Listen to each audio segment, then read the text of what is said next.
കുഞ്ഞിന്റെ വയറ്റിൽ നിന്നും വൈറസിനെ കണ്ടെത്തിയിരിക്കുന്നു. വളരെ ഗുരുതരമായ ഒരു സാഹചര്യമാണുള്ളത്. ഇത്രയും അപകടകാരിയായ ഒരു വൈറസ് എങ്ങനെയാണ് ഈ കുഞ്ഞിന്റെ വയറ്റിലെത്തിയത്? കൂടുതൽ വിശദാംശങ്ങൾ നമുക്ക് പരിശോധിക്കാം. അമേരിക്കയിലെ ടെക്സസിലാണ് സംഭവം. കൈയെന്ന 18 മാസം മാത്രം പ്രായമുള്ള കുഞ്ഞ് നിലവിളിച്ചു കൊണ്ടുണരുന്നു. അമ്മയായ മഡലൈൻ ആശുപത്രിയിൽ എത്തിക്കുന്നു. ആശുപത്രിയിൽ ഡോക്ടർ പരിശോധിച്ചതിന് ശേഷം പറയുന്നു കുഞ്ഞിന്റെ വയറ്റിൽ വൈറസ് ആണെന്ന്. എന്നാൽ അമ്മ ഇത് വിശ്വസിച്ചില്ല. അമ്മയുടെ നിർബന്ധപ്രകാരം എക്സ്റേ എടുക്കുന്നു. ഈ ഒരു എക്സ്റേയിലാണ് ഞെട്ടിപ്പിക്കുന്ന സംഭവം പുറത്തു വരുന്നത്. കുഞ്ഞിന്റെ വയറ്റിൽ ബട്ടൺ ബാറ്ററി ആയിരുന്നു, അതായത് വൃത്താകൃതിയിലുള്ള ചെറിയ ബാറ്ററി.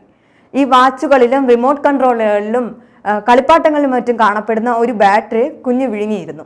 ഈ ബട്ടൺ ക്യാമറ വിഴുങ്ങിയുമ്പോൾ തൊണ്ടയിൽ കുടുങ്ങി ചിലപ്പോൾ ജീവൻ തന്നെ നഷ്ടമായേക്കാം. അല്ലെങ്കിൽ ഇത് ഉമിനീരുമായി രാസപ്രവർത്തനത്തിൽ ഏർപ്പെട്ട് കുഞ്ഞിന്റെ തൊണ്ടയിൽ അല്ലെങ്കിൽ അന്നനാളത്തിൽ വളരെ ഗുരുതരമായ പൊള്ളലേൽപ്പിക്കാം.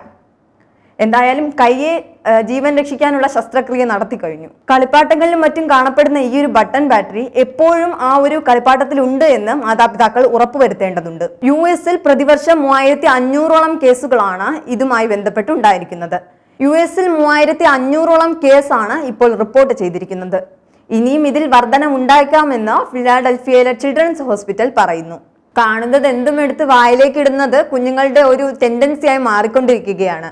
ഇതിൽ നമ്മൾ മാതാപിതാക്കളാണ് കുഞ്ഞുങ്ങളെ ശ്രദ്ധിക്കേണ്ടത്. നമ്മൾ എപ്പോഴും ബോധവാന്മാരായിരിക്കുക. നമ്മുടെ ശ്രദ്ധയിൽ, നമ്മുടെ നിരീക്ഷണത്തിൽ നമ്മുടെ കുഞ്ഞുങ്ങൾ ആരോഗ്യവാന്മാരായി വളരട്ടെ.